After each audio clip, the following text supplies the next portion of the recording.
एक बड़ा proposal immigration Canada की तरफ से एक्सप्रेस एंट्री को ओवरहॉल करने के लिए। कहने का मतलब एक्सप्रेस एंट्री में बहुत जल्दी हमें तब्दीलियां आती हुई नजर आ सकती हैं। एक्सप्रेस एंट्री का जो प्रोग्राम है सबसे पॉपुलर पीआर का प्रोग्राम है कनाडा के अंदर, और पिछले लंबे समय से इसके थ्रू बहुत से लोग पीआर ले रहे हैं। इसमें बहुत से इंटरनेशनल स्टूडेंट्स हैं, टेम्परेरी फॉरेन वर्कर्स हैं जो क्वालिफाई करके रेगुलर बेसिस पे पीआर लेते हैं। हम देखते हैं हर ऑल्टरनेट वीक पे इसके ड्रॉज निकाले जाते हैं। अब आईआरसीसी बोल रही है कि हम इसमें मेजर चेंजेस प्रपोज कर रहे हैं, और आने वाले टाइम के अंदर एक्सप्रेस एंट्री का जो स्ट्रक्चर है, जो एग्जिस्टिंग स्ट्रक्चर है, ये बिल्कुल बदलता हुआ नजर आ सकता है। कौन सी चेंजेस हमें देखने को मिल सकती हैं और क्या क्या बदल सकता है एक्सप्रेस एंट्री के अंदर, जो क्या कुछ नई कैटेगरीज ऐड होंगी, पुरानी कैटेगरीज रिमूव की जाएंगी, आज मैं डिटेल डिस्कशन वीडियो में इसी इंपॉर्टेंट टॉपिक पे करूंगा। स्वागत आप सबका हमारे यूट्यूब पे चैनल के ऊपर। मेरा नाम पृथ्वीपाल सिंह गिल, मैं एक licensed and regulated Canadian immigration consultant हूँ। एक छोटी सी रिक्वेस्ट, इस वीडियो को शुरू करने से पहले अगर आप हमारे यूट्यूब के चैनल पर पहली बार विजिट कर रहे हैं या अब तक आपने हमारा चैनल सब्सक्राइब नहीं किया, मेरी रिक्वेस्ट है जरूर सब्सक्राइब करें। हम बहुत तरह के इन्फॉर्मेटिव वीडियोस रेगुलर बेसिस पे इसी प्लेटफॉर्म के थ्रू आपके साथ शेयर करते रहते हैं। कनाडा में सबसे इंपॉर्टेंट इकोनॉमिक माइग्रेशन के अंडर जो पीआर का प्रोग्राम है फेडरल गवर्नमेंट का, that is called express entry. काफी लंबे समय से चल रहा है ये, सिंस 2015। सो 10 साल से ज्यादा का वक्फा हो गया इस प्रोग्राम को चलते हुए। अब इमिग्रेशन कनाडा बोल रही है कि हम इस प्रोग्राम में महत्वपूर्ण तब्दीलियां लेके आने की सोच रहे हैं।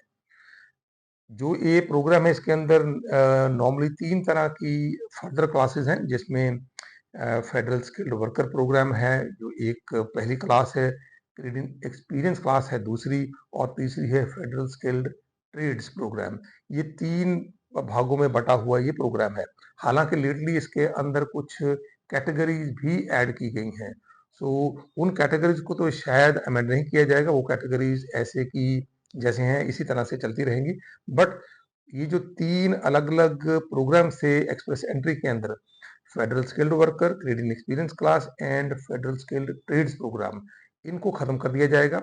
इनको खत्म करके एक सिंगल क्लास शुरू कर दी जाएगी, हाई स्किल्ड वर्कर प्रोग्राम, जो प्रपोज किया जा रहा है। इसका नाम कुछ और भी हो सकता है, high skilled economic immigration class या इमिग्रेशन प्रोग्राम, ये शुरू करने की बात की जा रही है।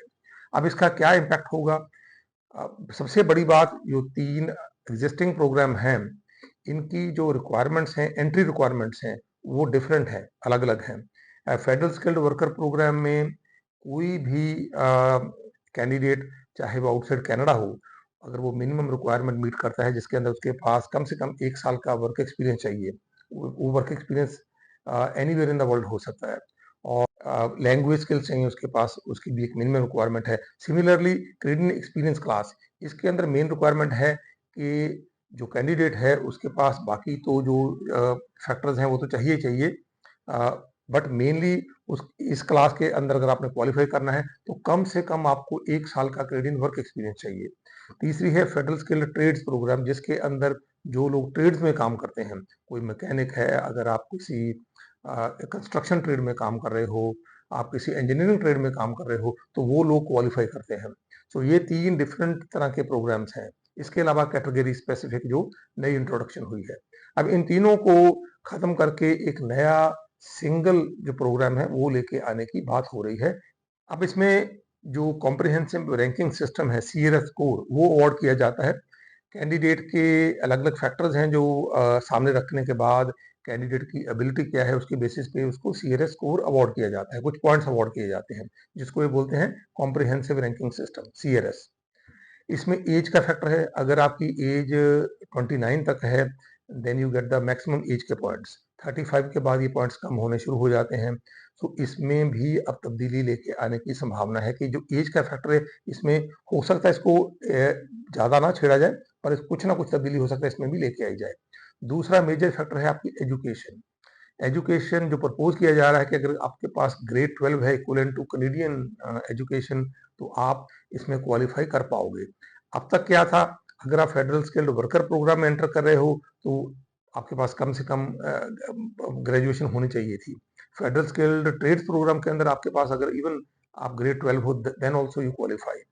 क्रेडिट एक्सपीरियंस क्लास के अंडर भी आप ग्रेड 12 के साथ क्वालिफाई कर सकते थे, बट उसकी रिक्वायरमेंट बिल्कुल डिफरेंट थी क्योंकि 1 साल का आपके पास क्रेडिट वर्क एक्सपीरियंस चाहिए था।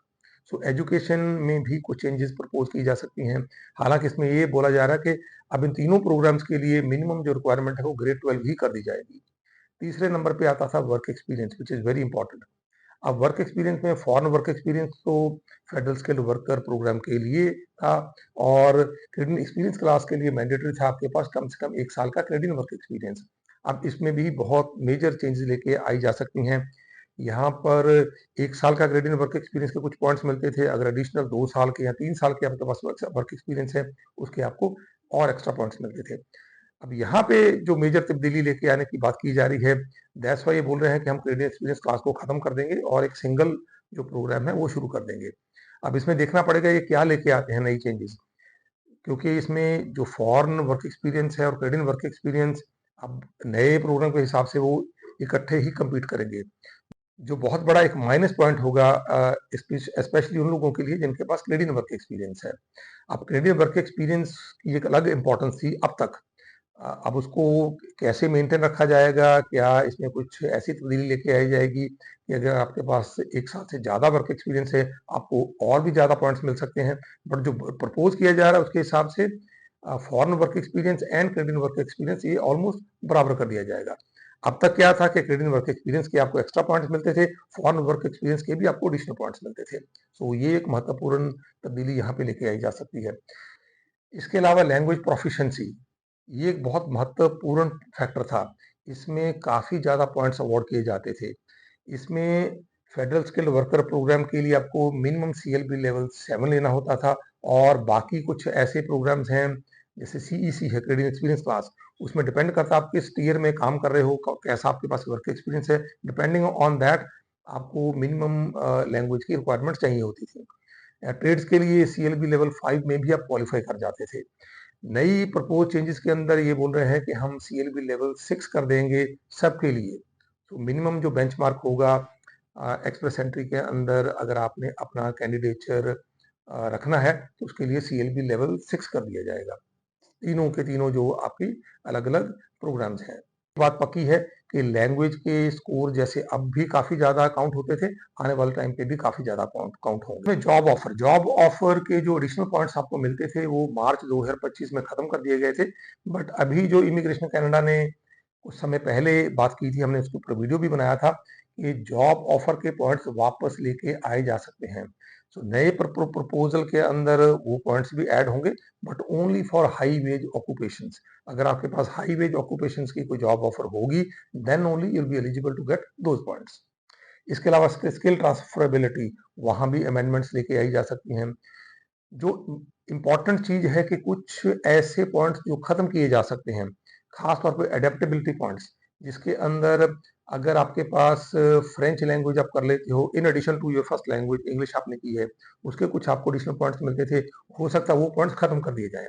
सिमिलरली सिबलिंग, अगर आपका कोई बहन भाई कनाडा के अंदर पीआर या सिटीजन है, उसके आपको एडिशनल पॉइंट्स मिलते थे, वो भी खत्म हो सकते हैं। स्पाउजल के आपको एडिशनल पॉइंट्स मिलते थे, आपका अगर स्पाउस है वो भी खत्म हो सकते हैं। अगर पीएनपी में आप नॉमिनेट हो जाते हो, उसके भी एडिशनल आपको 600 पॉइंट्स मिलते थे, वो पॉइंट्स में भी अमेंडमेंट आने की संभावनाएं हैं।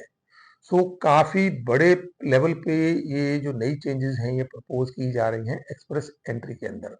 ना सिर्फ एग्जिस्टिंग 3 प्रोग्राम खत्म करके एक सिंगल प्रोग्राम बना दिया जाएगा, साथ साथ में जो सीआरएस जिन फैक्टर्स के ऊपर काउंट होता था, उन फैक्टर्स में भी काफी बड़ी चेंजेस आने की संभावनाएं हैं।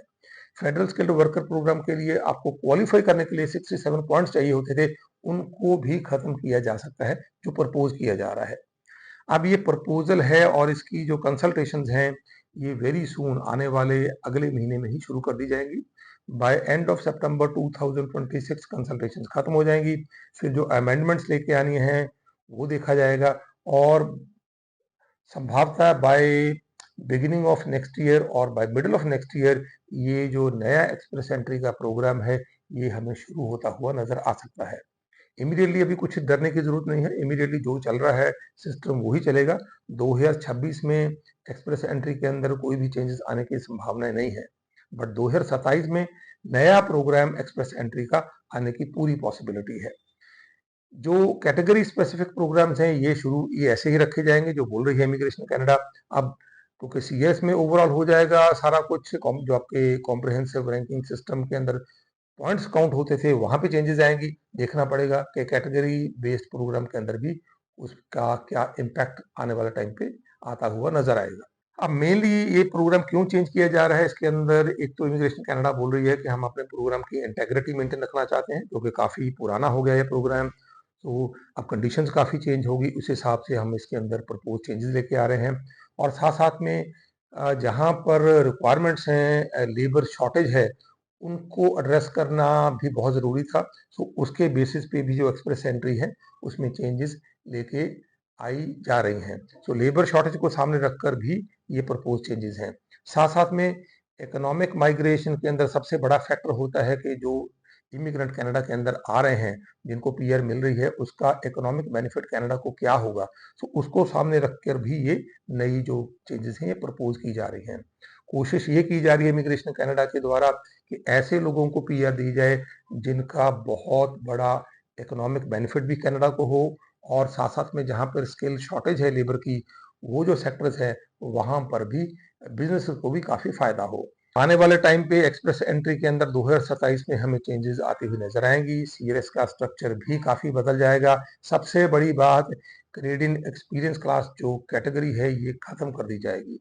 अब इसका इम्पैक्ट क्या होगा, जो लोग ऑलरेडी इनसाइड कनाडा हैं उनको जो पॉइंट्स हैं कैनेडियन वर्क एक्सपीरियंस के वो कैसे अवॉर्ड किए जाएंगे। जो जिन लोगों ने कनाडा में स्टडीज की हैं उनको भी एडिशनल पॉइंट सिस्टम पे दिए जाते थे, वो पॉइंट्स भी खत्म करने का प्रपोजल सामने आया है। देखते हैं कि अब ये सारे फैक्टर्स कैसे इम्पैक्ट करेंगे आने वाला टाइम पे एक्सप्रेस एंट्री को।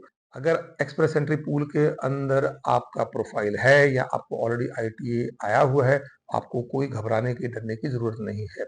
2026 के अंदर कैनेडियन एक्सपीरियंस क्लास के अंदर भी जो लोग compete कर रहे हैं उनको भी किसी तरह की चिंता करने की जरूरत नहीं है। 2027 के अंदर जरूर एक्सप्रेस एंट्री के अंदर मेजर चेंजेस आने की संभावनाएं हैं। इसके अंदर जो फर्दर इंफॉर्मेशन हमारे पास आएगी मैं टाइम टू टाइम जरूर आपके साथ शेयर करता रहूंगा। आपकी कोई एक्सप्रेस एंट्री की फाइल है, study visa, work visa, visit visa लेके आप कनाडा जाना चाहते हैं, ऑलरेडी इनसाइड कनाडा है, किस तरह की वीजा एक्सटेंशन डालना चाहते हैं, या कोई और इमिग्रेशन रिलेटेड सलाह मशवरा करना चाहते हैं, जरूर हमें कॉल कर सकते हैं। हमारे नंबर सामने डिस्प्ले हो रहे हैं।